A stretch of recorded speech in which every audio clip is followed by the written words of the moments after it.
નમસ્તે વિદ્યાર્થી મિત્રો, ટાટ માટેના આ વિડીયો છે. મનોવિજ્ઞાનના થોડા પ્રશ્નો છે. ટાટ માટે ખૂબ અગત્યના છે. ભારતમાં સૌપ્રથમ બુદ્ધિ કસોટી રચવાનો પ્રયાસ કોણે કર્યો? તો ડૉક્ટર રઈસ. આવેગનો દ્વિઘટક સિદ્ધાંત કોણે આપ્યો? શાક્ટર અને સિંગર. જોધપુરની વિવિધ વ્યક્તિત્વ સંશોધનિકાની રચના કોણે કરી? તો એનો મલેક અને જોશી. મનોવિજ્ઞાનની હાલતી ચાલતી પ્રયોગશાળા એટલે શું? સ્વનિરીક્ષણ.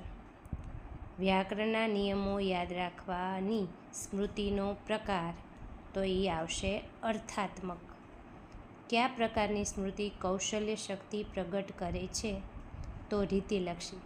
વિદ્યાર્થી મિત્રો, આવા રોજ ટાટ માટેના વિડીયો જોવા માટે ચેનલને સબસ્ક્રાઈબ કરવાનું ન ભૂલશો. વિડીયો ગમે તો લાઈક કરજો, કમેન્ટ કરજો, શેર કરજો.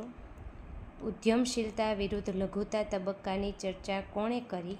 તો એમાં આવશે એરિક્સન. નમસ્તે વિદ્યાર્થી મિત્રો, રોજ અવનવા વિડીયો માટે સબસ્ક્રાઈબ કરવાનું ન ભૂલશો.